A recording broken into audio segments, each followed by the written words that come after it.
and a kick away from a championship. They brought the pressure, and Lampson and Taco Dowler burned the Redbirds. Miles Sandstead. Snap, hold, kick. Oh, good! For a national championship! In overtime! The second one in program history. The first one since 1984. Heartbreak for Illinois State. An all-time great championship game. And it ends with a point after in overtime. Right now he's in that early process where you got to really hit it hard, and it's not necessarily a fun thing to do every day, but the important thing is that you show up, Pete, and that you keep coming back for more, and he's been doing that. All right, a Tuesday edition of The Zone right here on Sports Radio 810 WHB.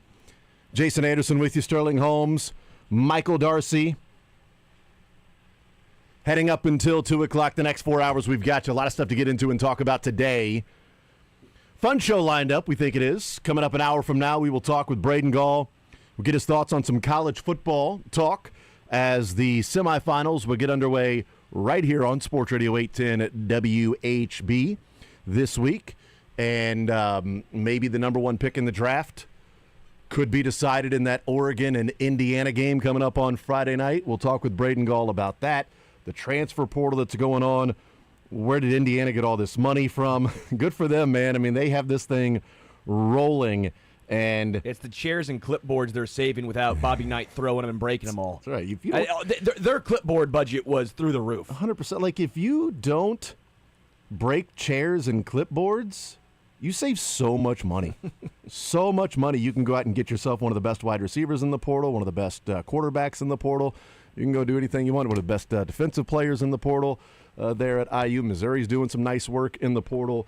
KU, K-State getting some players in the portal. So all of that going on since it opened up. And Braden Gall, we'll talk with him coming up at 11 o'clock. Get his thoughts on these two games coming up this week that you can hear right here on Sports Radio 810 WHB. Who's going to win the national championship?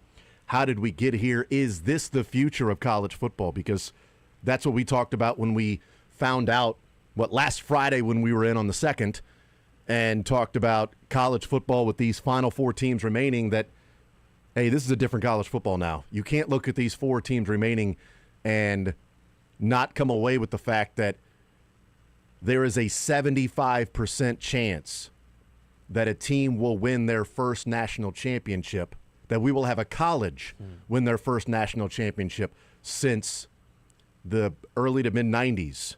When we saw, Washington and then Florida win their first national titles. If it's not Miami, any of the other 3 teams will win their first national title. And in the BCS and the 4-team playoff, we weren't seeing that because we were seeing the same teams and same teams and same teams. Now with the college football playoff 12 team, we get this. Is this a one-year deal, or is this now moving forward with what we can look at as college football being? I think that's something that we'll be watching over the next few years, but excitement Thursday and Friday for some fresh blood playing for a national championship. I love it from a fan's perspective. Yeah. I love it more from a Missouri perspective. I think K-State and KU, Missouri should all be in the same boat of, if this is the new norm, this is great, because if Indiana can do it, why can't we? If Ole Miss can do it, why can't we? Now I know Oregon has built themselves. That we feels like it could be for any Group of 4 team or a Power 4 team. 100%. Because Indiana was not the team you would have pointed to and said they're going to be a powerhouse for a couple, 3 years. No, and Oregon has built themselves into a perennial or every year perennial power. Mm-hmm. Now they need to close it, but they get there a lot. Miami is now back in the conversation after having a long hiatus off.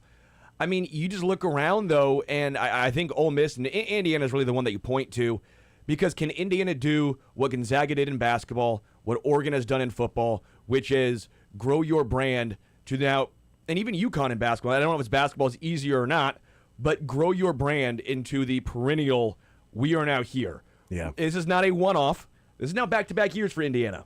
the next 5 to 10, because UConn, we used to always just go, well, it's just 2 years. Gonzaga, it's just a couple of years. They're going to fall off. No one's going to go to where Spokane? Mm-hmm. Like, no one's doing that.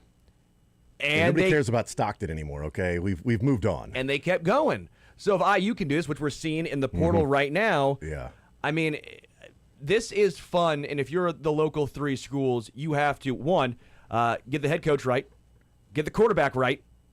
Look at the quarterbacks playing in this. Look at the head coaches who are in here, outside of, obviously, Lane Kiffin, and we know he can coach the backups now.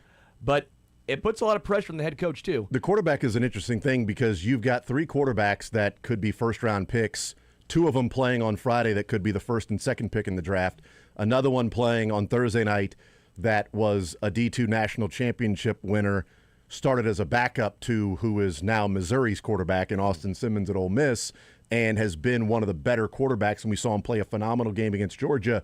And maybe he's a first-round pick, maybe he's a second-round pick. We'll see when the draft process takes place. Bo Nix wasn't a first-rounder when the Broncos, when the Ole Miss season was over. True. He wasn't going to be a first-round draft pick, and then he was, because the draft season happens and guys move up and down and everything. And Teddy Bridgewater was going to be the number 1 pick in the draft, and then he went last pick of the first round. Will Levis was probably going to be a first Will rounder. Levis was. They were wondering at number 4. I never understood because I didn't think he was very good. At number 4, would the Colts take Will Levis? They took Anthony Richardson from Florida. It's like, oh my God! And turned out both of them would have been wrong. Yeah. So either of those choices would have been the wrong selection at number 4. But those 3 quarterbacks, Trinidad Shambliss, Dante Moore, and Fernando Mendoza, and then also the guy who got the most money in the transfer portal last year from Georgia to go to Miami, and Carson Beck. The grizzled veteran. Yeah. I mean, they're a different defensive team, but they paid him a lot of money to go there to play quarterback. So we are seeing that with teams that have a lot of other pieces too, but those quarterbacks are playing at high levels, and we'll see on Thursday and Friday. So certainly the quarterback has to be right with all of the local teams, and we'll see if Missouri gets it right. We'll see if K-State and Avery Johnson with Colin Klein can elevate his game and elevate that overall program, and we'll see what KU is going to end up doing at quarterback position as well. I will say, though, this puts a lot more pressure on the head coach. Oh, yeah. Because now it is, we don't care. If Indiana can do this, why can't you? Yes. If Ole Miss can do it, why can't you? If you're making $11 million, Eli Drinkwitz, you can't then say, hey, it's not all about the playoff. Correct. Well, you're making $11 million. You're making money around other coaches outside of Belichick that have made the college football playoff. This is now a different era, and expectations change. It's like quarterbacks on or even just players, first contract for a second contract. Trey Smith, hey, what a great story, 6th rounder. Now you're the highest paid guard. Now, he was great this year. Injuries, point remains. Like, expectations vastly change. Yeah, Nick Bolton was a good linebacker that people felt like, you need to get better in the pass game, and can they improve there? Then you sign him, and every mistake is talked about and debated and anything along those lines. So it's a matter of the money that you make. It's a matter of the position that you play.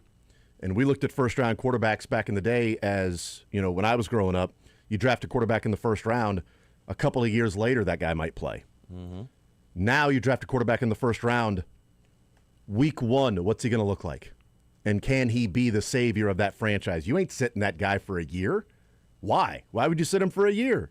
You just spent a first rounder on him. That means you think he's good enough to be a franchise quarterback. And if he's good enough to be a franchise quarterback, then he's probably going to do it early on. We're not seeing, how many of those guys were, quote unquote, they were ruined because they went to the wrong spot. Maybe, or they just weren't good enough. That if they went to that spot, they maybe could have elevated that. Now, Sam Darnold could be a guy that maybe was ruined by going to the Jets. And now we see Sam Darnold, what he's done in back-to-back years, that if he ended up with, say, Kansas City and Andy Reid, he wouldn't be Patrick Mahomes, but he also wouldn't have been seeing ghost Sam Darnold in New York.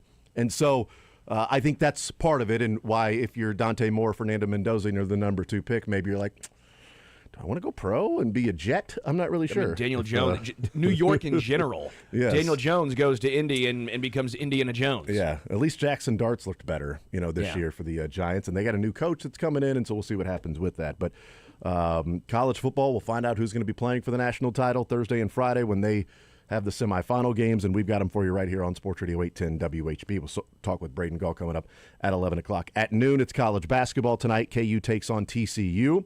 We've got Kansas Nation pregame at 6 o'clock, KU pregame 6:30, 8 o'clock tip against TCU, a team that beat Florida in the non-conference, a team that's playing good basketball in TCU, and KU playing at home, and the saga continues for Darren Peterson, whether it was minutes restriction or not. After the game, it was you wanted him to be on a minutes restriction type deal. Yesterday, it had nothing to do with minutes restriction. It's an odd sort of back and forth going on with KU and Darren Peterson still. And tonight's a big one because you don't want to start off 0-2 if you're KU in conference play after going down to UCF and falling there for the second time in 2 years. That was the weirdest conversation about Darren Peterson yet. And there's been weird conversations. Yeah. After the game and then followed up 2 days. After the game, well, minutes 48 hours later, then it had nothing to do with that. Nothing to do with it. I don't even know where you got that. Yeah. Well, we got it from you, Bill. I learned it from watching you, Dad. I learned it from your press conference, Bill. Yeah. That is weird to me, and KU is in the weirdest spot of you're clearly better when he plays. When he plays, KU is a 3-seed esque type team in the tournament. No, I agree. When he does not play, they're an 8-seed. Anywhere from like 5 to 8, depending on if you can find a way to win a game late here or there. Can you make a bucket at UConn? Can you make a couple of buckets late? UCF, can you make a couple of buckets late? It's like the Chiefs this year versus last year. Chiefs, can you make some plays late? You win games. You made some plays late last year. You won games. This year you lost. KU, you make some plays late and you're in a different position by beating UCF and UConn, but you don't, and Darren Peterson ain't out there for those. But some of those games that you were losing late, you were in because he did play a portion of that game and helped you out along the way. 23 in the first half. Yeah, he's pretty good. I mean, you can't. Yeah. You almost have to just acquiesce because you are that much. I know it's hard, but you are that much better with him on the floor. Like it's not even close. So I get the point of just don't play him at all if he's only going to play the first half or if he's only going to play 18, 20 minutes. No, because those 18 to 20 minutes. The team is just so much better. Offensively, you are so much better. 26. Yeah. I mean, he's a phenomenal player. And the problem is, and Bill Self said, you played him too much in the first half. Well, I mean, that's where, even as the coach, you got to be a little more disciplined. Sure. To be like, I know he's playing well, but we got to get him out because we're going to need him those final 10 minutes of the game. And if you're saying these are the number of minutes that he is going to play in that game, you can't waste those in the first half, even though he's playing well, because you need him to play well down the stretch. If that is the case, I don't know. Because Kansas offense is just it's drastic. I mean, defensively, they're still very good. Yeah, they're still very good defensively, but it's Melvin Council getting downhill. He made some crazy shots. Some of those layups, I don't even know how he got the ball up. About 3 of those late against UCF. Trey White has been a little inconsistent, but but he's a good player. But his game is not to be the number 1 offensive guy. He's a great number 3, which works when you have Darren Peterson and Council. Badunga has not been the offensive weapon I think that Kansas would like down low. They just don't have all those guys off the bench. Cole Rosario, El Marco. They don't have scorers, and that's the issue. Is you have to play. Even the UConn game, it was a rock fight. Yeah, the bench for KU got 5 points against UCF. Dude, and I don't know what happened to the depth. Yeah. It's Kansas. Well, and I think the defense has been pretty good, but one thing I think you're going to see with TCU tonight is they are going to try to put the bigs in screen and rolls as much as possible because that was a rough showing defensively for KU with their bigs when they would get put into screen and rolls and get beat time and time again. Like that is... If there's one thing I believe, I have no clue what's going on behind the scenes with Darren Peterson. There's one thing I am 100% fully, completely positive about what's going on behind the scenes, and that is the work that they are doing with screen and rolls with their big men these last couple of days since that UCF game getting ready for TCU, because Jamie Dixon's going to say, well, we saw this, we're going to do this as much as possible and put them in a tough position to where let's see if they can make the adjustment from what they weren't able to do against UCF, whether it's 1 player, 2 players, 3 players, any of them, and all combined. That has to be better because you gave up 81 to UCF and only 7 threes. Badunga should be, in fairness, really good against pick and roll. I mean, he is very athletic. He is quick. Yeah, probably not point guards as much, but some bigger guards and small forwards he should be able to switch on, and you think he could hold his own. So that was alarming. Yeah. I'm with you. If you give up 81 points, it's like, all right, did they hit 10 threes, 11 threes, something like that? Well, they shot 30% from behind the arc, UCF did, 7 of 23. Yeah. And you gave up 81 points because you were getting beat inside the arc and, at the free throw line too. So, we'll see what happens tonight against TCU, but it's a pretty big game for KU tonight to see what they can do to bounce back from UCF, a home game against a good TCU team that also TCU beat Florida, right? That's no, they beat they beat Florida. That's one of Florida's losses this year was to TCU in the non-conference. They lost to Arizona in the non-conference, TCU and Duke and UConn, and then they lost to Mizzou. Those are their losses this year. I had to pull it up because I'm pretty sure TCU beat Florida. I remember watching that, thinking about, oh, wow, Big 12. That's big for the Big 12 to knock off Florida for TCU to do that. But, yeah, Florida's losses this year, 5 of them, Arizona, TCU, Duke, UConn, and Missouri.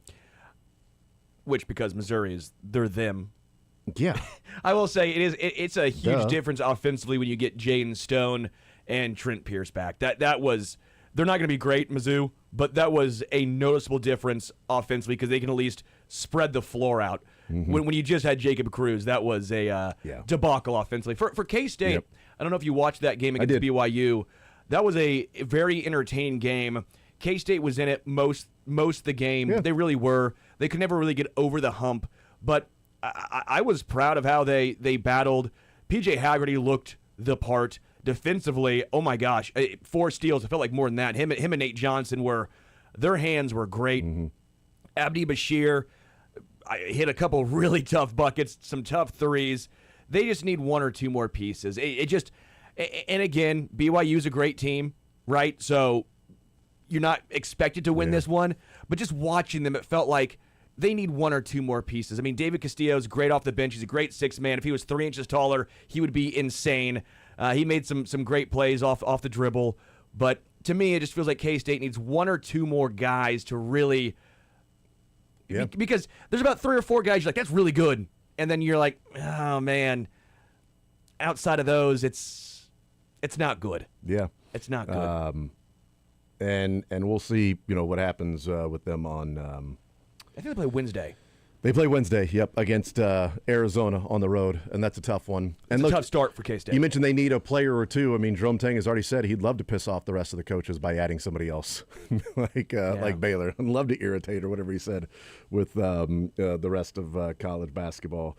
That's what he said. Yeah, I hope we can land somebody that makes the coaches more pissed off. They need it. And Missouri with a fantastic win against Florida, and they head to Kentucky. A team that is reeling and a fan base that's ready to move on from Mark Pope already. Yeah. You want to keep that team reeling. You want to go there and build off of your win against Florida and take care of business there at Kentucky. That's going to be a tough one. It's on the road, certainly. We'll see what happens. That's at 6 o'clock tomorrow night. K-State, 8 o'clock tomorrow night on FS1. K-State cannot go 3 of 21 from the three-point line again. No, that's tough. It's tough to win if you do that. That's the Mizzou special. Only one guy hitting threes of Jacob Cruz. But now, again, I'm telling you, Jaden Stone helps. I'm ready to get hurt again. I don't think Mizzou's good, but I'm ready. I'm going to buy in and get hurt. I know it. You're just trust falling right back into the Missouri players. Dude, you're just falling backwards, just expecting them to catch you. Anthony Robinson looked good against a good competition. Normally he beats up on poor competition, but it's hard not to like Missouri what they can be defensively. Yeah. Because they should be good defensively with T.O. Barrett and Anor Boateng, and who's, again, the Jane Stone. Stone and Pierce come in, that's offense. Yeah, Pierce hits a couple of big threes. Right? So, it was needed. And getting those guys back, Trent Burns hit a big before half. That was, 7'4", whatever he is, hitting a 3. There's Wembanyama out there doing that. So we talk with Meyer Metcalf coming up at noon, and we'll get into all of these different things. Todd Lebo at 1 o'clock, Fact or Fiction. Sure. Let's hear this clip real quick from Andy Reid. This is clip number 2. And then we'll get into, on the other side, things that we found to be actual positives from this year, but of course, things that we took away that ended up being negatives. Some pros and cons, some positives, some negatives about this season. But here's Andy Reid when he was asked, looking back on the season, what went wrong? We had 10 or so games that were determined by, 7 points or less, one score. And so, and those were the 7 we won last year. Well, why? You got to go back and you look at penalties in crucial situations, turnover in crucial situations, those things. You got to really evaluate those and the whys of that. And drop balls and long drives, including everybody, the end of game drives that you could have either scored on or were scored on, or special teams put you in a position. You got to look at all those things. And so that's part of the evaluation process going into the offseason. Make sure we narrow that thing up and make sure we're on the right end of it. We'll talk about some of that and more from Andy Reid yesterday, his end of season press conference. We'll take a timeout. We'll come back. More Zone next.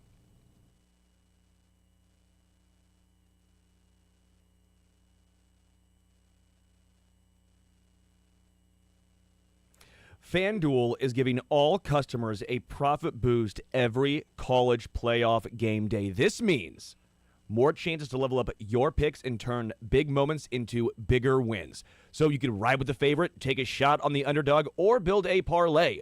Then apply your profit boost and go for bigger winnings. I can't give away right this exact second who I think is going to win in the semifinals because Fact or Fiction is coming up. So you'll get my thoughts on who I'm picking in fact or fiction, because maybe I am riding with the underdog. Maybe I'm going all favorites. Ooh, this is called a tease for you guys. FanDuel is the best place to get in on all the football action all playoff long. And when you win, you'll get paid instantly. I love FanDuel. It's not just great for college football. It's great for NFL, NBA. I've been riding with a lot of NBA. Paul George, what did you do to me last night? What did I do to you? Come on. 2 more points? You couldn't give me 10? It's okay. I still had fun. I watched the entire Sixers game because I had a little something riding on it. That's because of FanDuel. So visit FanDuel.com/Missouri to get your college playoff profit boosts today. 21 plus and present in Kansas. Opt-in required. Bonus issued as non-withdrawable profit boost tokens. Restrictions apply, including any token expiration and max wager amount. See terms at sportsbook.fanduel.com. FanDuel is offering online sports wagering in Kansas under an agreement with Kansas Star Casino, LLC. Gambling problem? Getting help is your best bet. Call 1-800-522-4700 or visit ksgamblinghelp.com.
All right, we continue right here on Sports Radio 810 WHB.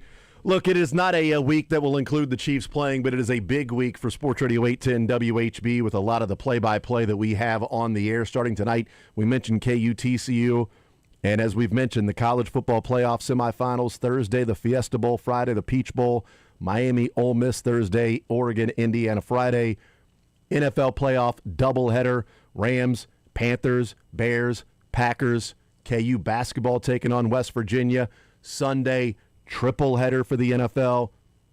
Next Monday night, Steelers, Texans. A week from tonight, KU, Iowa State. Big week of play-by-play for college basketball, college football, and the NFL right here on Sports Radio 810 WHB. So, looking forward to, you know what? In a strange way, trying to find the silver lining, looking forward to watching the playoffs without sweating all week and being nervous and ignoring my family because I don't want to talk because I'm thinking about the game, and then living and dying with every play during that game, and then coming away going, why was I stressed at all? What was the point of being stressed all week? It's the Chiefs in the playoffs. Of course they're going to win. I mean, come on. What am I doing? And then immediately go through the same thing again starting that Monday of like, I don't know what I'm going to do. All week long, what am I gonna, sweating. Don't talk to me right now. I'm looking at the matchup between the defensive tackle and the right guard. Shut up, son.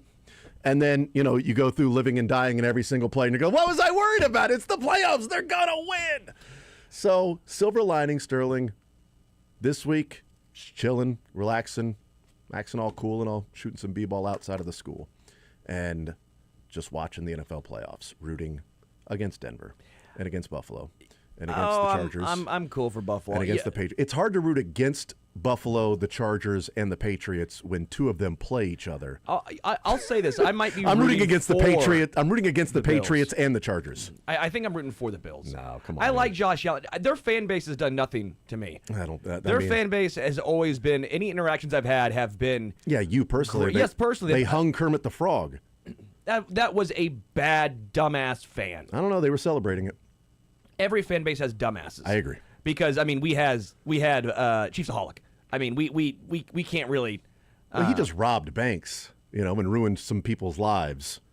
Other than that, he didn't do it in the name of being a fan. What about the the other Chiefs. days he didn't rob banks? Right. Why is everybody focusing on the lives that he ruined by doing some allegedly, of those things? Of course. No, I don't think it's allegedly I don't think anymore. it's alleged. He's serving time. I just say alleged because I feel like that covers my ass. I just feel like which cost you which cost you a lunch because of the over-unders. Yeah, that was absolutely. Which, by the way, we'll get into tomorrow. Absurd. Oh, we'll do the Chiefs ZOUs tomorrow. Great. That's gonna be a real treat. This is the first time in all of the ZOUs that I didn't keep track as the season went along, like the halfway point, what they're pacing for. I have no clue whatsoever right now what it's going to look like. I'll find out tonight when I go through and put the final things together for who got what right. But the Bills and the Bengals, okay, they're not Bengals? Bengals fans. They're not that obnoxious. Really? Yeah. Maybe I'm wrong. I know one Bengals fan that I like, and that's my brother-in-law. Bengals fans are the worst. They're the worst. Yeah, they're the worst. So Broncos fans. I thought you said that they. just said the Bengals and Bills fans are fine. No, I said at least they're not the Bengals. I misunderstood. Yeah, Sorry about that. No, dude. That's what I was. Yeah, that's what I was confused by. They're the worst. They're right. And how would you feel outside if of my brother-in-law? You agree? My brother-in-law. If you're stuck eating bad chili, that's a good point. Yeah. How would you feel? Yeah. You're gonna be angry. Yeah. Right? And so I don't know. I feel you go to 4 straight Super Bowls and lose all 4. You constantly get punked by Patrick in the playoffs. Yeah. It's rough. You jump through tables, and I will say, to stay warm. You do it to stay certain warm. objects on the field. I will say one of my favorite interviews has been Josh Allen. Oh, I like Josh Allen, the person. I just don't. I root for him. Here's the thing. One of my best friends in life is a Bills fan. One of my best friends is a Jags fan. So I'm going to come away feeling happy for one of them. I will feel, sorry, Jack, if you're listening, and he listens to the show, he texts me when we talk Bills. I will come away feeling better for my buddy who's a Jags fan because he hasn't had success in a long time. Blake Bortles, baby. Whereas my buddy Jack, who's a Bills fan, has watched his team win a playoff game 7 straight years. Yeah, but Blake Bortles 6 era. straight years. I know. Come I on, know, he's the I know. boat. The Bortles of all time. But I'll feel good regardless for that person. But me personally, the Jags are the only team that I'm like, yeah, cool. I'm fine with them winning the AFC. There's just, yes, I'm petty as hell, and I don't care. All right? I offer that up front. My biases I offer up front, okay? I am a Power 4 college football snob. I offer that up front. Would you trade a Bills Super Bowl win for a Broncos second-round elimination where they don't even score? Oh, man. Oh, At geez. home, they don't score. Hold on. Can I negotiate here? Can I take a Bills Super Bowl loss? The Bills win the AFC, don't win the Super Bowl. They lose to, let's say, Seattle or something. But I get the Broncos doing what they did. No. It'll still be the but Bills winning the AFC. If you're a Broncos fan, would you rather get shut out or lose on like a blocked field goal? Why not? With all the field goal issues last night in the FCS championship and all the issues that man. Denver's had in the past, a blocked kick is how Yeah. they lose. Like I mean, Josh Allen going to if the Bills beat the Jags and the Patriots take care of the Chargers, it's Josh Allen going to Denver in the division round. They would play on Saturday, right, Sterling? Or is it Sunday? I don't care. Just checking. What time on either day? This is going to be a fun callback I for will the next be 5 on years. I'll be on my couch watching either way. I don't care the day. I don't care. I will be laying down a cutwater in hand Yes. watching the game, whether it's a Saturday, Sunday, Monday, Tuesday, Wednesday. Happy days. That's pretty good. Thank you. All right, so let's. He has no idea where he has no happy. Oh, I absolutely do. Ron Howard. Okay. The Fonz, baby. Fonz. Henry Winkler, Chiefs Hey. fan. That's Chiefs Met fan, him a Henry couple Winkler. times. You've met him a couple times? Yes, I have. You son of a gun. How did you, by the pyro? No. Oh. How have you met him a couple He's come times? to Kansas City a lot. I know he's come to Kansas City, but I'm not running into him at Quick Trip. Right? I know that he's coming to Kansas City. He's not staying in my guest bedroom. Like, what do you mean? Well, 'cause Like, you don't ask. That's why, Jason. damn it, that's a good point. I need to reach out and say, We're just hey, on the same hey wavelength, I Hank, guess. when you're in town next, you want to come and stay at the guest bed? How have you met Henry Winkler a couple times? He goes to the Comic-Cons all the time. And I'm not like a huge comic book guy, but, you know, he goes there and Do you I want guys to go meet the together? Fonz. Do you guys go together? Like, do you carpool? No, You and sadly. Henry Winkler? I'm Arrested. He's I'm too an, cool. an Arrested Development guy. Yeah. So that's where I. Yeah. That makes sense too. Absolutely, I love that part of it too. You gotta find somewhere he's just like a small party. And be like, that's That's where what I it know is. you from. How do I know you? How do I know? Waterboy. I knew that was. I couldn't picture where it was that I.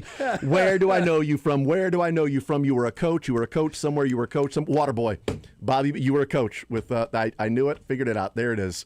Yeah. So apparently, Michael is all over there braggadocious about all the times he gets to hang out with Henry Winkler and the times they went to dinner together and they exchanged gifts and a white elephant party or something. You know, good for you, man. Did you guys? It happened on a Saturday, too. I knew it. So let's get into the positives and negatives of this Chiefs team. Should we start with the? You know what? Because we're gonna get back because we're going to get back into this after Braden Gall. Should we start with the negative or start with the positive? Like right now, do we break out the negative or break down the positive, and then after Braden Gall, we get into the other one? Positive. Okay. So Because you want to start positive? Yeah. Because there's What if more we time. did like a have more time negative for negative. sandwich where it's like negative, positive in the middle, Right. but it's also sandwiched by negative. It's like a compliment sandwich. It's like an Oreo. Yeah, it's like you smell good. We need you to be better in all of the things you do at work. You're really falling short in everything you do at work. But people like you. You're pretty funny. There you go. There's your compliment sandwich. And now you can take the constructive criticism that every part of what you do here needs to improve. Okay? So do we start with positives? Let's do it. All right. Kingsley Sumatia. I did Kingsley and Josh Simmons together. I put Kingsley and Simmons together to make it easier and quicker. That the left side of the line was such a huge question mark. You trade Joe Thuney and you have no answer at left tackle except for maybe Jalen Moore, who's been a backup and filled in for Trent Williams. and instead, after the season, you go, Kingsley more than held his own, also an Olympic athlete in the high jump, can be somebody that maybe he should have been carrying the football more than Isaiah Pacheco this year. If they don't re-sign Kareem Hunt, maybe he's your short yardage back. But in all seriousness, Kingsley showing what he can do. And then Josh Simmons, I know the drama away from the field, whatever that was, the unfortunate injury in friendly fire with dislocating his wrist and missing the rest of the season. But when he played, and my God, I hope this is not something we talk about for the next 4 years of when Josh Simmons plays, because right now that is the conversation. His last year at Ohio State, well, when he played. First year in the NFL, well, when he played. But when he played, he looks like they found the answer at left tackle, and they don't have to keep searching and searching and searching. And that is a massive deal because they can go into this offseason not going, you need defensive end and you need left tackle. So you're sitting there at number 9. Are you taking the best left tackle or are you taking a stud defensive end? Because you need both. Well, we can look at it and go, Bain, Falk, Woods, different defensive linemen, and not go, quite frankly, I haven't even studied the tackles in this draft the way that we were doing it last year. Yeah. So I can't even tell you a name, to be completely honest. I can't even right now tell you a name of here's the tackle you. But last year was like Will Campbell and all the guys. We knew about Guy Washington Armand drafted. Membu and The guy Washington got Conley and Josh Williams. Ursery. Yeah, or Josh Simmons, I should say. Arianti Ursery. Like we knew about those names, for a while because it was like this is a big tackle draft. But also the Chiefs needed tackle. I don't know, but they don't have to worry about that. I think that is such a massive thing for this team that the left side, you feel like, knock on wood, when they play, you feel pretty good about what they can do. And this was year 1 of those guys playing together. And you've got at least 2 more years of those guys playing together with Kingsley, 2 more years left on his contract, 3 more years left with Simmons, a 5th year. And if he's the guy, you're going to re-sign him and bring him back. And he's going to be, hopefully, the left tackle for the rest of Patrick Mahomes' career. That would be awesome if that was the case. So Kingsley is not as good in the run game as the name I'm going to bring up here. But pass blocking, he's just as good, if not slightly better than. And that's Chris Lindstrom. Now left guard, right guard, but I think Lindstrom is a top 3 guard in football. And they both gave up 8 hits this year. Kingsley gave up fewer pressures, fewer hurries. Now, again, he's not the best run-blocking guard like Chris Lindstrom is. Mm-hmm. Yeah.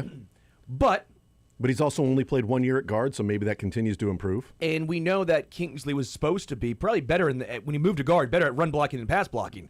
Yeah. I think that's kind of the thought process. So I am not saying he's going to be Chris Lindstrom, but at left guard. But the point remains, if you are already on an equal footing as that guy in a pass pro, that says a lot about what you can become. Especially when you had to move on from Joe Tooney, and it was like, are you going to put Caliendo there? Kingsley Suamataia has, in my opinion, he deserves to be talked about and praised a ton because the amount of hate he received last year was dramatic. Yeah. And I think it was really directed at the coaches and the front office through Kingsley. Correct. And it was a multifaceted conversation, but if we were that loud or people were that loud on the negative side, I want to be that positive or that loud on the positive side because he deserves a ton of credit. Maybe it's Andy Heck as well. I mean, I was very harsh on Andy Heck just going into this year, but again, Kingsley Suamataia to me is a top probably 10 left guard in football right now. I liked what I've seen from him. I've got 3 other positives that we can get into throughout the show. Michael, do you have one before we go to break? It was my preseason pick for Rookie of the Year. I thought Noah Williams showed you that you can move on from Trent McDuffie. You nailed that, by the way. Yeah, that was pretty good. You crushed that one. Yeah, I went with Josh Simmons. Which is objectively still, I would say, is the right, because even... But no Williams is the answer, though. If we look at who would win, the Rookie of the Year for the Chiefs, I think it's Noah Williams. Yeah, I don't think it's close. I think it's for sure Noah Williams. I don't know if you guys saw, this is going to give it away. I was thinking about how to do this in the show to see if we can do like a pop quiz or whatever, but this is just going to give it away. We don't need to do it that. We can give it away now. And that is Pro Football Focus put together their all-rookie first team. Sure. So every position, and they put 2 cornerbacks there. Noel Williams, 12th cornerback selected. They put together their top 15 rookies of the entire season. Top 15 rookies now that the year is over. Number 13 and number 1 cornerback, Noel Williams. He graded out as the 15th, again, Yeah. according to PFF, the 15th, not rookie, 15th overall Yeah. cornerback. Right. In the entire, I mean, the Chiefs between Noel Williams, Trent McDuffie, and Jalen Watson had one CB1, I think, in McDuffie, Yeah. and then 2 back-end CB1, CB2s. I think some good CB2s and, Noel Williams with the potential of being a really good, CB2. And if you've got a couple of good CB2s, you don't need to pay $30 million for a CB1 if you can get something back. Watson graded for as the him. 13th out of 114. Especially when cornerbacks. the Chiefs have shown that they can develop corners, but Yeah. they can't develop edge rushers. And so, No. the free agency approach is, well, we know we can develop corners, so we draft those guys and we go spend money on what we can't really Yeah. develop. Yeah, but you can't spend money on edge because you just don't have the money to be able to do that. So so if you can't develop it, go get a guy who's already going to be a stud anyway. Yeah. And maybe that's what you end up getting with that 9th pick. But I think Noel Williams was, maybe, I think to me it was the second best thing to come from this season was, after Kingsley and Simmons with such a huge question mark, that Noel Williams' development and play and being forced into action and playing well, Yeah. that it does give you an option if we sign Trent McDuffie, if you're Brett Veach and you go, we sign Trent McDuffie long term, we don't have to pay Jalen Watson too. So we go into the offseason saying, who are we going to keep? Well, they went into last offseason saying, are you going to keep Tooney or Trey Smith? They went Trey Smith and traded Joe Tooney. Are you going to keep Watson or McDuffie? Because Noel Williams at least affords you the opportunity and the choice to make that decision between those two. I say you trade Trent McDuffie. I love Trent McDuffie, but the value you can get back from him in a draft pick and the cap that you would be using on his contract to place elsewhere, given what Noel Williams has done, if you re-sign Jalen Watson, you've got 1 more year of Christian Fulton. I think you can make do with that secondary and the defensive line that hopefully you're rebuilding this offseason. And you would have the cap space that you would not have with Trent McDuffie that you can spend elsewhere. I think you become a better team from that. And I think without Noel Williams, that's not a part of the conversation. Yeah. And that was part of trading Joe Tooney. They got Noel Williams with the Joe Tooney 4th-round pick from the Bears. They traded Joe Tooney for the 2026 4th-round pick, and then they traded their 3rd-rounder and that Joe Tooney pick from the Bears to the Patriots to move up and get Noel Williams. And at the time, we're like, you just traded Noel Williams, or you just traded Joe Tooney, a 3rd-rounder, for this cornerback. He better be good. And he was the 12th cornerback taken, and he's been damn good. And he has played way better than the 12th cornerback taken, and Pro Football Focus says he played as the best cornerback out of any rookie cornerback this year was Noel Williams. It's a data point, and it works in the Chiefs' favor, so you'll use that. So with I'm Pro going to Football use it. Focus. We'll take a timeout, come back, more zone next.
We'll talk with Braden Gall coming up at 11 o'clock. We'll get into more positives and negatives from the Kansas City Chiefs season.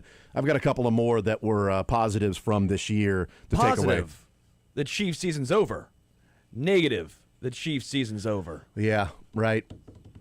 Positive, they have the number 9 draft pick. Yeah. Negative, they have the number 9 draft pick. Look, the season that was, don't smile because it is over, cry because it happened. That's exactly what they say. It's the old saying.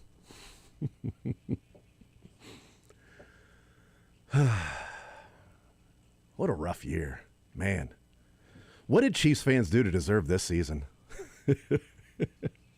You know what? I'll say it. How tortured is this fan base? If you could tell me they would win 3 Super Bowls and then, go 6-11. Yeah, sign me up. You know what, Jason? I'll pull a U. I'll settle out of court for that. There you go. Cliff Kingsbury and the Commanders are parting ways. Wow. So there you go. He could be an OC somewhere, too.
It's time to catch up with our college football insider, Braden Gall. Nobody cares. Now, In the Zone with Jason Anderson on Sports Radio 810 WHP. Everyone has their own taste, and mine is just better.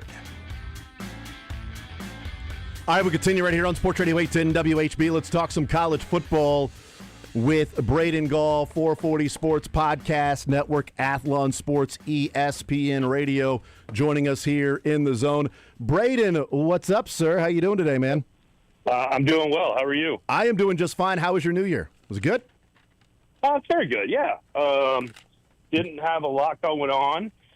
Had some friends and family over, had some cocktails, and had a really relaxing New Year's Eve. Watched a bunch of good football. I'm good to go. There you go. Yeah, nice. I didn't know if maybe you went down to the whole Nashville New Year's Eve party that's now one of the networks that's there. Well, I have been a professional for, I don't know, I would say about 8 or 9, 10 years now. And that is not where professionals go. That's the amateur hour, yeah. Okay. That is where amateurs go. Okay, very good. Yeah, I thought about you the other night when we were flipping through, and it's like, oh, the Nashville New Year's Eve celebration. So that was on in your neck of the woods? Yeah. Yep.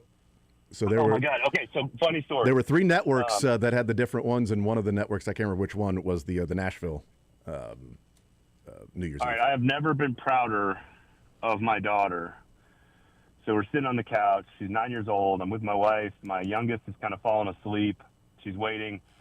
And I want to say it was, who's the Georgia fan, giant country artist, skinny legs, oversized, ugly coat that night. I can't remember. He's a huge name, huge famous name, huge Georgia fan. I interviewed him like 15 years ago, back when he was kind of like normal. Now he's like an insane person. Aldine. Okay. And so we're sitting there watching. He's doing some song, and I think it's just his. I don't even know what song it is. Like it's his mainstream. Like this is country or whatever. He just says the same thing over and over again. And I look over at my 9-year-old. I was like, "What do you think?" And she goes, "Not as good as Taylor Swift." And I said, "Okay." And then she pauses and she goes. She looks at me and my wife, and she goes, "Yeah, like the opposite of good, Dad." I was like, honey, I'm going to use that for so many things in sports talk radio. You have no idea. When people are like, why did that coach go for it on 4th down and 10 on his own 8? I'm going to be like, yeah, that was the opposite of good. Like, I'm just going to use. It's a great line. Use that phrase. It's a great line. I've never been prouder. Yeah. I've never been prouder of, as a father and who's teaching her about music in Nashville. I've taught her about the good music and not the opposite of good music. Yeah, well, I mean, as we hear in the intro, everybody has an opinion, and yours are just better. Well, now I'm raising offspring that are teaching the rest of the world that same thing. So, yeah, that's right. Good. I like the opposite of good. We've used for a couple of years. Cynthia Freeland from NFL Network comes on Wednesdays with us throughout the football season, and I think it was last year. It was last year the Houston Texans, the Chiefs were getting ready to play them in the regular season before they played in the divisional round, but played in the regular season. And we were talking about the Texans and the offensive line, and she said, their offensive line is decidedly ungood. And I said, so I like opposite of good and decidedly ungood are 2 great ways of describing things, and that could be that particular music. Decidedly good, a nice little New Year's Eve. New record by Jason Aldean, decidedly ungood. It's coming to a Spotify in March. Yeah. Look forward to that one. The games I didn't think were decidedly ungood. I enjoyed them. Ole Miss, Georgia was fantastic. Miami and Ohio State was surprising to a degree. Texas Tech offense was not as good as I thought it was going to be. And the old blue blood destroys, newcomer, that's sort of a run-of-the-mill, mom-and-pop, fly-by-night sort of program with Indiana, the old-school team, just dominating the new school, Bama. That everybody expected. You win by 5 touchdowns in that one. Look, there will be a time as Alabama kind of learns what it's like to compete at a high level in college football. That's right. And as they continue to build a program, and sort of experiencing things for the first time is always difficult for a program to kind of understand what it takes from an investment standpoint. You got to have full buy-in from your administration and from your fan base and from your boosters. And you have to have all of that to find success in the college football playoff. And Alabama will eventually figure out what that takes from a commitment standpoint, because I think the big issue with Alabama is probably the commitment to winning. Yeah. I think that's a real problem with the Crimson Tide, and I think that's just the thing that's been missing. They've had all the other things. They just haven't had the right coach ever. Like in the history of the program, they've never had a good coach. Yeah. And so now I think that they've got the right guy, and they're starting to learn what it takes to win at this level. I think there's brighter days ahead for Alabama. They're just not there yet because they haven't quite accomplished, or they don't really understand. This is new territory. Yeah, the problem is they don't really know. You don't win at the high level, Braden, unless you have stars on the offensive and defensive line. Like if you don't have difference makers that are just a rare size speed combination behind at this point, but they'll get there.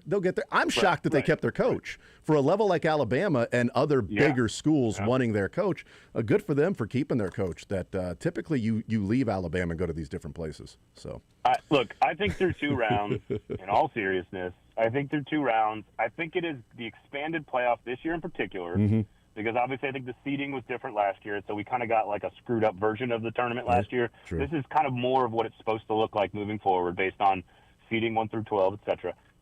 And I think we really have gotten what it was supposed to deliver to us. And I think we talked about that after the first round. Like, okay, group of 5 got blown out. Doesn't mean they didn't belong there. A couple of really good games. We had a road upset with 2 different teams, but we had 4 semifinal games or quarterfinal games, that were all single-digit point spreads. And then that gave us kind of the same thing. Like one was a true blowout, but it was a totally inverted, to our jokes here, like a totally inverted experience for a college football fan who's been watching the sport for a while with Indiana and Alabama. And so that's just its own story. It was still an interesting, very physical game, lots of talent for the most part in that until, Uyunglele makes an enormous play. And, that's like kind of the deciding factor. I agree. I thought Texas Tech's offense was the worst unit of the 8 units left in the tournament. It turns out that was completely correct, and it was worse than we expected. I had Oregon. I think I picked Oregon to win the whole thing back at the beginning of the tournament. There's just something about their path that I really liked, and so far we've seen it. Now they've got to go through a team that already beat them, so that's actually kind of beneficial to some degree to them. And Georgia and Ohio State have been eliminated. So, I think the path is there for all of these teams. I think we got another upset with Miami just playing good football, playing hot, physical football. Like, they played well against A&M on defense, played great defense against Ohio State. I have not seen a team line up and punch Ohio State in the face on their defense the way Miami did on both sides of the ball. That was very impressive. I have a feeling that could be the deciding factor against Ole Miss as well. And a team that I thought, and this is the real story of this tournament, which is the unprecedented storylines that we are starting to get that don't happen without NIL. They don't happen without the portal. They don't happen without an expanded playoff. We don't get Miami, which is not a full-blown portal team. Like Ole Miss and Indiana are the full-blown portal teams left. Oregon and Miami are like half and half. Georgia, Ohio State, and Alabama were like the regular recruiting teams, and they're all gone. So there's lessons to be learned in all of that. And like Miami's a team I thought Notre Dame was better. I thought Notre Dame deserved to be in. But I think I'm picking Miami right now to beat Ole Miss based on physicality. And that means they're 60 minutes away from winning a national championship when they weren't even the best team in their own conference this year, potentially, at least based on the ACC's rules. So we're getting a whole lot of stuff that I think the playoff expansion was supposed to give us. Yeah, and one of the things that, Sterling and I had a conversation about on Friday after the games were over, and we said, we're looking at this Final Four with the truer seeding as opposed to a year ago, and so maybe this is a truer result. We'll see as the years go by and we have a better idea and more data to go and study these things. But I look at the Final Four of these teams and I'm seeing Indiana, Oregon, Miami, and Ole Miss. And Oregon's been around for a while. Miami has national championships, but 3 of the 4 teams, if they win, we will have a first-time national champion for the first time since 1996. And we sort of had the discussion, is this a one-year deal? Is this, okay, we'll look back and go, hey, remember when it was kind of fresh and it was fun, and now we're seeing all the same teams? Or is this the transfer portal era, other teams getting opportunities, one-game playoffs and truer seeding, that we'll see more of a mixture of these teams like we're seeing this year? If you're predicting the future, Braden, is this closer to what we'll see in the Final Four teams remaining in the college football playoff, or Are we going to be back to, well, there's Georgia and Ohio State and Alabama and Michigan and all and your LSU and your typical teams we're used to seeing? Well, so last year, even with the weird weird seeding, we had Texas, Ohio State, Georgia, Notre Dame. Those are 4 elite blue bloods that compete for national titles. Notre Dame kind of the only one that hadn't won it in a while. And so I think this is probably a tiny bit of an anomaly, but I think the goal behind the two things are expanding the playoff and dispersion of talent, right? NIL portal and payment, the byproduct of paying athletes has turned into a dispersion of talent a little bit more widely across college football, which in theory should hurt the blue bloods and help the bigger teams. And Kirby Smart's talked about this a lot, so have a bunch of other coaches. The difference is not that Georgia's starting 22 or starting even too deep, 44, 45, 50 players, is any less talented than it was before. It's that they don't have the third and fourth stringer coming off the bench. Like, the depth just isn't there anymore. And funny that NFL rosters are right around 53 players. That's sort of where the talent starts to drop off at these blue blood programs. I believe that, of course, as rules change, the teams with the most money and power are going to figure out how to manage those systems better, because they still will have more money and power than a school like an Indiana or an Ole Miss or, Texas Tech even. But so I don't want it to be – I don't want to automatically just say I think that we're going to see newer and different and more teams. I think this also is a product of a 12-team bracket where you're just going to get some randomness. We were a couple of plays away – from having Georgia and Ohio State in this game, right? Like, it's not like we were far away from this. I mean, we're a couple plays away from Virginia being in and not Miami.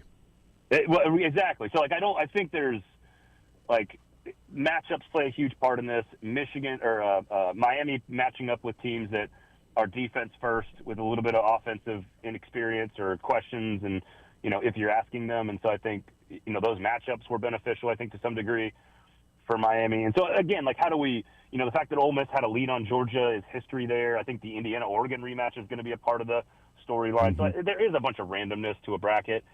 But I think it's a great time. It's okay to step back and just go, man, this is a product of the new version of college football for now. Yeah. I don't think it's going to happen every year.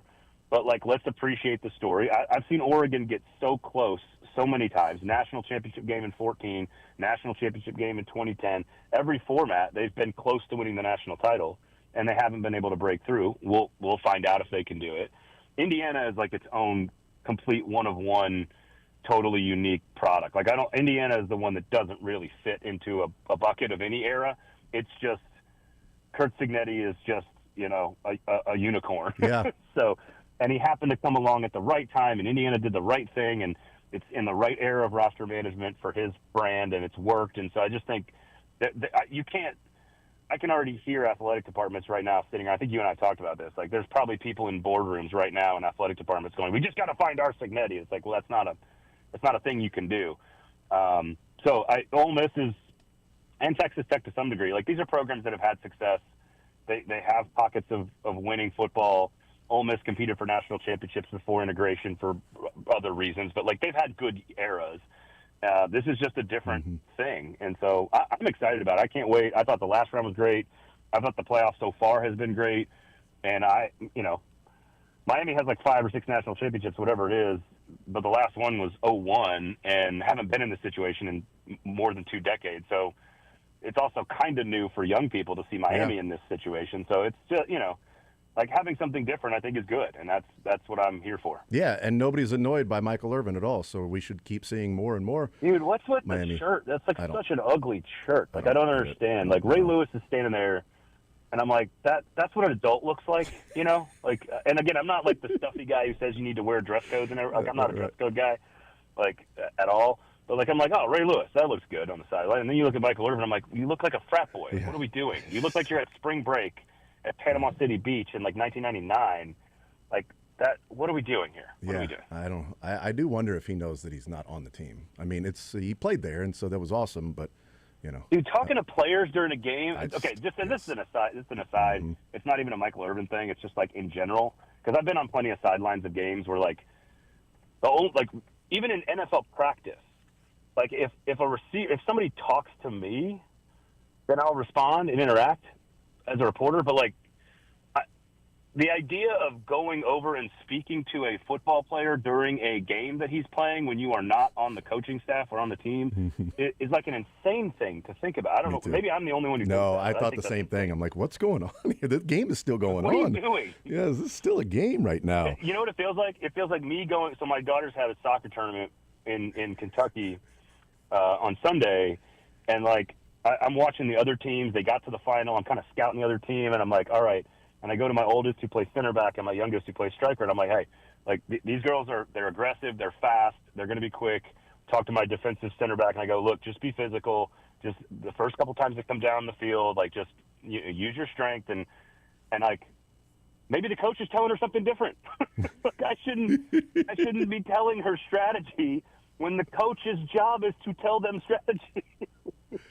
You know what I was picturing, Braden? I was picturing in that game, in that tournament this weekend, there's a goal scored and you're running on the sideline celebrating with them and like, chucking and chest bumping and pushing your daughter around in celebration, hugging and holding her up like Simba, as she scores the goal. Look, she had a hat trick in the semifinal. My youngest had the hat trick in the semifinal to get us to the final. So, like, I just let them do their work. Look, I am right about my analysis. I study sports for a living. I am clearly correct when I tell my oldest daughter to be physical with the little striker who's really aggressive, and then she'll stop being aggressive if you knock her down a few times, legally, of course, within the confines of the rules. Yes. Like, I'm correct about my analysis, but it shouldn't be coming from me in the middle of a game. Yeah, true. All youth parents who can hear my voice, stop coaching your kids during the game. You coach them before, you can coach them after, you can coach them at practice. During the game, let them play the game. Sorry. End of rant. We're going to start instituting a fine system for my son every time he looks over at me during a game. It's like, dude, you look. That seems a little harsh, but okay. But he does it constantly. Like in the middle of a game, he'll look over at me. I'm like, why are you looking at me, dude? You're being serious. I swear to you, dude. And I've talked to other coaches like, yeah, that's, my son did that for a while. I'm like, no, but it's like constant. I'm like, dude, you just play ball. Like we can talk after the game, but it's like, okay, you're gonna lose $1 every time you look over at me in the middle of a game or while the play is going on. If it's like, half. Is this baseball? It's basketball, even worse. Basketball. Okay. How old? He's 10. Okay, yeah, see, I think that's right. I think if you're coaching or a parent of, like, 6U stuff, you can kind of get some, hey, balance your feet there. Hey, exactly. Softball ready. Or, hey, make sure you're back on defense. Like, I think there's little 100%, things that you can kind of say during a game. When you're 6U, it's fine. Yeah. But, like, once you get to, like, 8U even. Right. Like, you got to let them figure it out on their own. And so I had to really change during softball. Like, I had to stop. Like, I just cheer now. Like, I'm completely just cheer. Like, hey, great play. Hey, let's go. Hey, let's go defense. Like, I'm just cheer dad now. Yeah. That's all I do. No more coaching from the sidelines. Well, I think he's so used to it because I've coached him in baseball his whole life, and so like I've been that. And so like in basketball, he's looking over and I'm like, no, I am not your coach. You look at your coach. Stop. No. Don't look at me. Look at Michael Irvin. Yes. Stop looking at me because every time you look over at me, you see that I'm watching the NFL game because you're playing at 2:00 on Sunday. So don't look at me because I don't want you to realize that I happen to be checking out what's going on in the NFL and what I have on DraftKings, okay? I need you to drop a bucket. Yeah, we had to leave at 6:30 in the morning on Sunday, and we didn't get back till like 3 on Sunday. And thank God, not a single NFL game actually mattered. Yeah. Well, not until that night at least. Yeah, it's been a schedule from hell in the fall. He plays on Sundays, and like whenever the Chiefs play, he'll play during that time. And then it would be like, oh, the Chiefs play at noon. Well, he plays at 1. Chiefs play at 3:30. Oh, shocker, he's got a game at 5. Chiefs play at 3:30. He's got doubleheader at 5 and 6. Chiefs play Monday night. He plays at 10:00 in the morning. Like, what the hell? Come on, man! Like, what are we doing here? They don't play, and then that it's not scheduled at any time. It's like they're doing it on purpose to me. Anyway, Right. We're talking with Braden Gall about youth sports, 440 Sports Podcast Network, ESPN Radio, Athlon Sports, and youthsports.com. Braden Gall is our guest. Let's talk about the games here and get your thoughts on them and who you think may win. We start off Thursday night. We can hear it right here on Sports Radio 810 WHB. Miami and Ole Miss. The Hurricanes are 3.5-point favorites. The classic defense versus offense. What do you make of this game? Yeah, I mean, this is hard to – I mean, look, anything I say is going to be couched with impossible to pick against Indiana right now, right? So, like, they are a machine, efficiency along the line of scrimmage, both offensively and defensively. Like, it just doesn't make any sense. There's something about this Oregon team that they don't mind playing any different type of game. Like, they can play super rainy, in Iowa. They can play up-tempo, high-scoring. They can play – they got the quarterback. They got NFL players basically at every position. I think it is a team with the ball last wins kind of game. I have no idea who to pick, but I can't wait to see what style of game is played, because if it is the 13-10 kind of thing like we saw in the Big Ten championship game, I think that benefits Indiana. That's how I would lean towards it. If it starts to get to a point where you're scoring more and more, and it's more like a 30, like kind of like the game was in Oregon, where it's like a 31-27 kind of thing, I think I lean Ducks. So I think a lot of it depends on the type of game. Obviously, potentially the top two picks in the draft with the two quarterbacks. So I know a lot of teams picking immediately there behind them are watching carefully. Titans fans in particular, of course, at 4. So I lean Oregon, but I don't feel good about it because there's no reason to pick against the Hoosiers right now, which, again, is an insane thing to say about Indiana football. But there's something about rematching with Oregon and how close Oregon has been over the last few years. Their only losses with Dan Lanning are to teams that either won a national championship or played in the national championship game. Wow. In the last or the number one team in the nation. Their only losses are Ohio State in the playoff last year, Washington, who played in the national title game twice, both on final possession plays, and then to Indiana on the road or at home this year. So Oregon is so close. He's like Sean McDermott and Josh Allen. The only playoff losses are to Mahomes and Burrow. Right. Without them, Titan fans are do you think Sean McDermott should get fired? And I'm like, would you take Sean McDermott right now in Nashville? And they're like, no. I'm like, you're an idiot. It's great. Does it come down to Carson Beck if he plays well, Miami wins the whole thing if the guy who's getting $4 million plays well, and also future Chief Ruben Bain, who's really, really dominant. So I think I like Miami to beat Ole Miss because of their physicality. There was a play. Sonny Styles had not missed a single tackle the entire year. Middle linebacker for Ohio State. Had not missed a single tackle the whole year. You know how insane that stat is. And I would say early in the second quarter, Mark Fletcher lined him up and just trucked him right in the middle of the defense. And I was like, oh, this is going to be a different game for Ohio State. And they never let off. Miami just pummeled them. Physicality in the secondary, physicality at the line of scrimmage, physicality on defense, physicality on offense. And Chambliss is spectacular, and they will make some crazy push to win the game. But I think Miami is just going to slow it down. They're going to beat the tar out of them from a physicality standpoint and just see if that's enough to win. Maybe Carson Beck doesn't make the mistake. I don't think they can win the next game, though, because Indiana doesn't care about that physicality. Oregon probably doesn't care about that physicality. I think the winner of the Indiana-Oregon game wins the whole thing. So if Indiana is there and undefeated, I don't know how you beat that team in that situation, the way psychopath Cignetti is going to get them focused. I love that nickname. Oregon has been in the situation too close too long that if they get there, I think they're capable of, again, playing any type of game. So I don't think Miami can win the whole thing, even if Carson Beck plays great. But I think they beat Ole Miss on Friday night. Yeah, Psychopath Cignetti. I like that. Yeah, Psychopath Cignetti. I like that nickname. I love that. He's clearly a psychopath. Yes, for sure. There's no getting around it. He probably has dead bodies in a freezer in his basement, but he's an amazing football coach. It's what do you do? He has a bag of fingernails in his closet, Yep, that's probably right. Yeah, collects random hair around the office for some strange reason. But he's a good football coach, so you sort of it's a give and take. You know what I mean? It's what are you willing to put up with? It's not a bunch of choir boys out there. Okay, you're filling the football team that's out there on the field. You don't have to be you don't have to sell. You don't have to read them to sell them if you're a dictionary salesman. Braden Gall is our.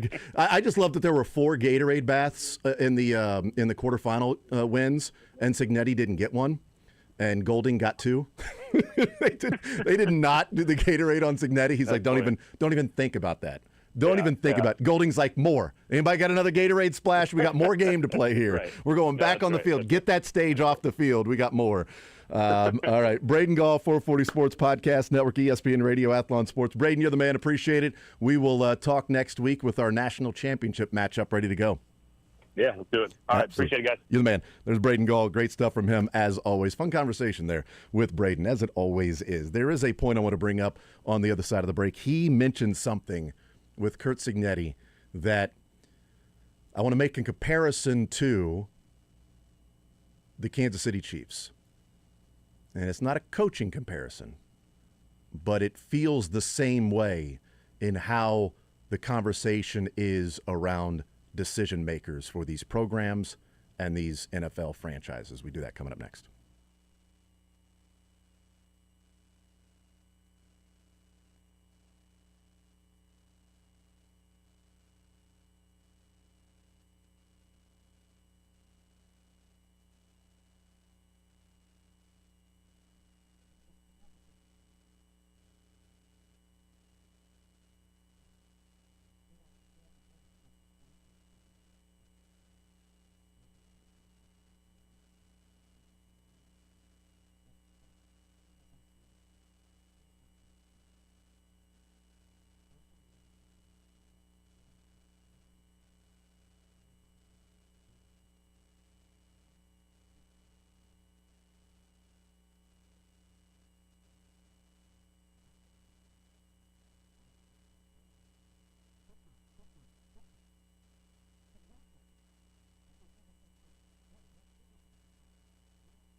Thank you to Braden Gall, 440 Sports Podcast Network, ESPN Radio, Athlon Sports.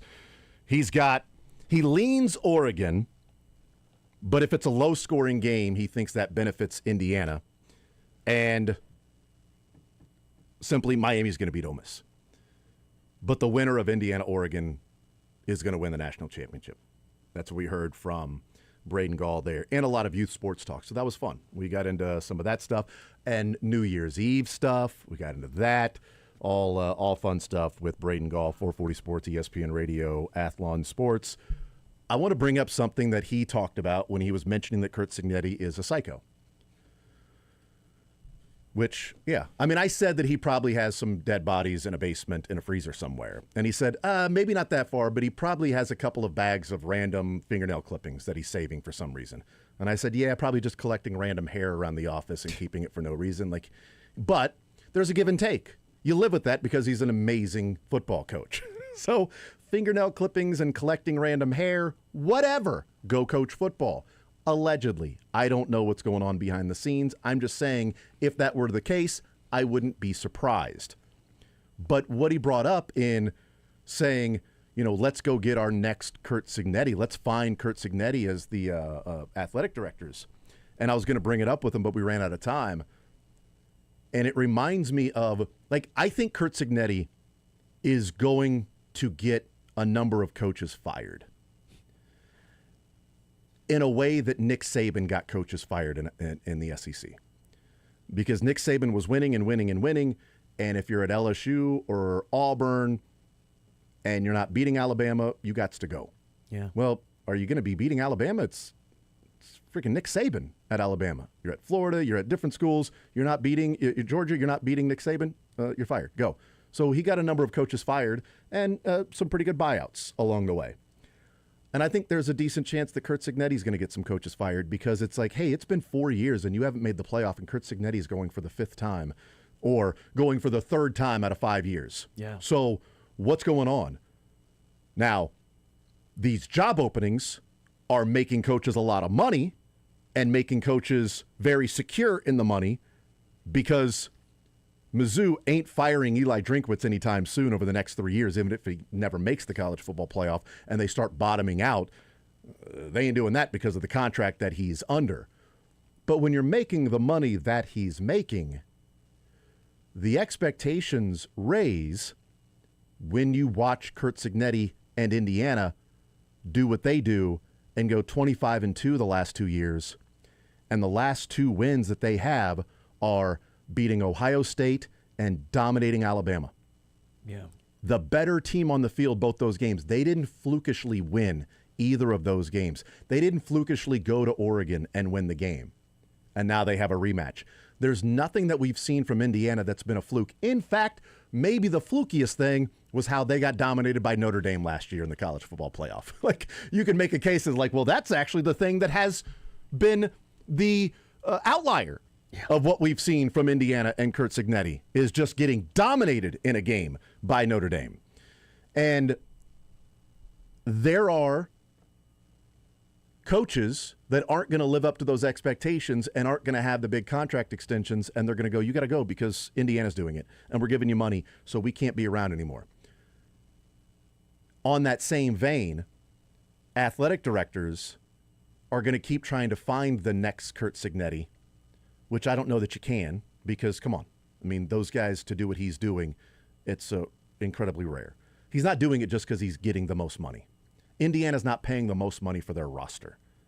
All right? They aren't doubling up everybody else's monetary investment, and that's why they're winning.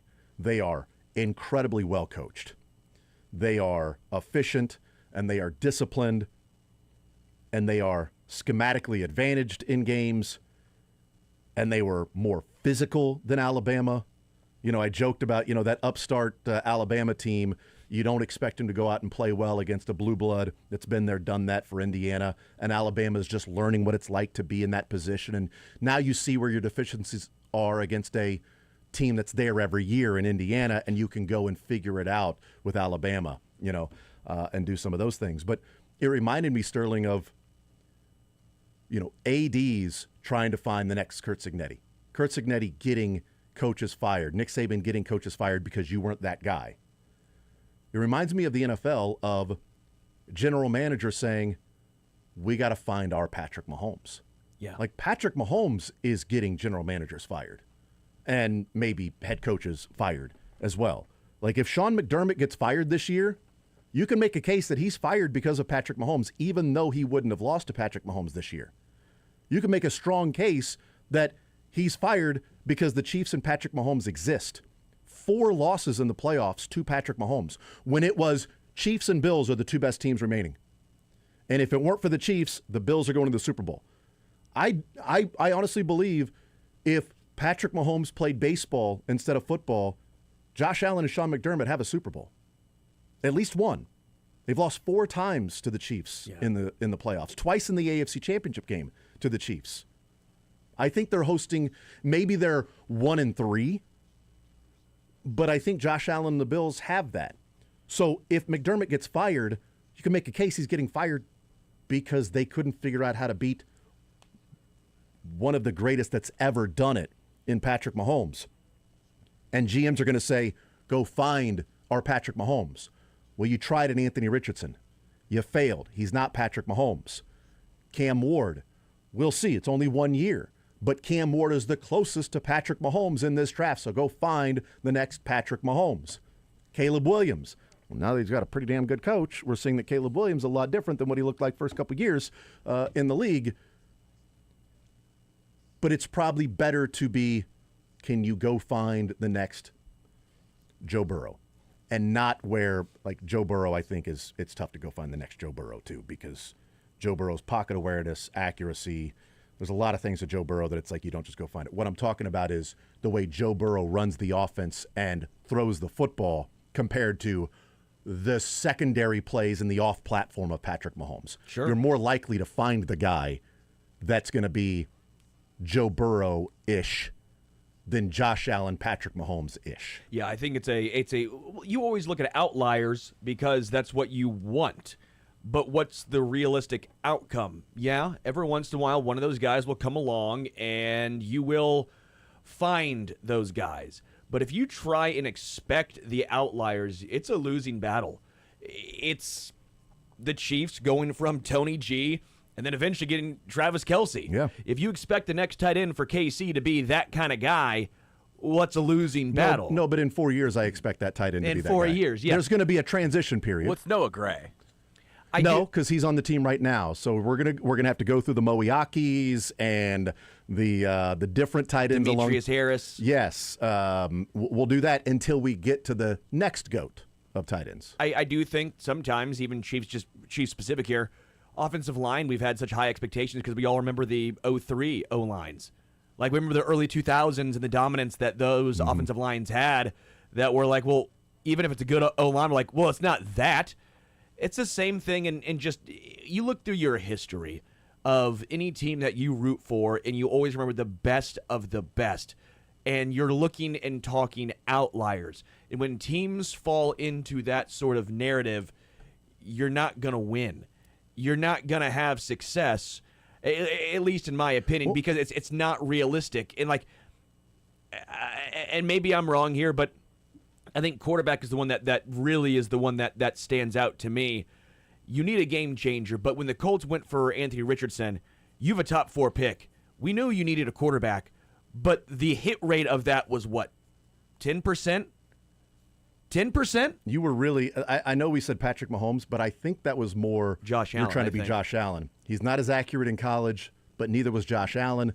And look what Josh Allen developed into in the NFL. Yes, you don't become a more accurate passer from college to the NFL. It just doesn't happen, except for the fact that Josh Allen went from an inaccurate passer at Wyoming. Could be for a lot of different reasons. Could be the offense he was in, could be the elements, although he's in Buffalo, could be the wide receivers, could be drop passes, but his completion percentage, not great, Bob. And then he went to Buffalo, and all he's done is gotten better and better and better, and it's like, oh, he actually has drastically improved his accuracy and completion percentage in the NFL. So then Anthony Richardson could do that too. Or maybe he throws a rugby ball before the game instead of a football. And maybe he should start throwing footballs more. But I go back to, like, if it worked, we'd be saying, hey, look, he's throwing try that. I think it doesn't work, so we make fun of it. I get why teams do it. But Yeah. you're not telling me that in that situation, Devin Witherspoon would have made more sense, that cornerback, all-pro, which, by the way, then you would have had to go and trade 2 first-round draft picks for Sauce Gardner. I mean, this is all I think teams get so enamored with you have to find the quarterback, and I get it. It's got to be the quarterback this year. It has we need to a be quarterback this year. And credit Denver, by the way, because Justin Fields was on the board, and people said, you're passing up Justin Fields for a cornerback? The cornerback ain't going to help you win a Super Bowl. You need a quarterback right now. And instead they drafted Pat Surtain Jr., and then they got Bo Nix a couple of years later, and they're the number 1 seed. If they would have taken Justin Fields, they would have neither Justin Fields nor Pat Surtain on their team right now. And the hard part is when you are a GM, it's hard to have patience because you might get fired. If you're a head coach, it's hard to say, hey, if we don't get a quarterback this year, you might get fired because 4-13 means you're done. It's patience, the fan base, all of that. I go back and you look at that draft. Would the Colts have been better off with Devin Witherspoon, Jalen Carter, Tyree Wilson? I just think teams try so hard that they have to get the quarterback right now that they end up shooting themselves in the foot.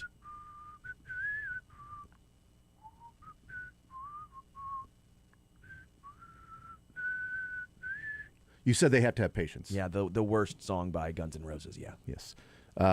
Let's take a timeout. We'll come back, and we will get into some more positives. We looked in the first hour. We're mixing these in throughout the show. Positives from the season, and we'll get into the negatives from the season, certainly, because there are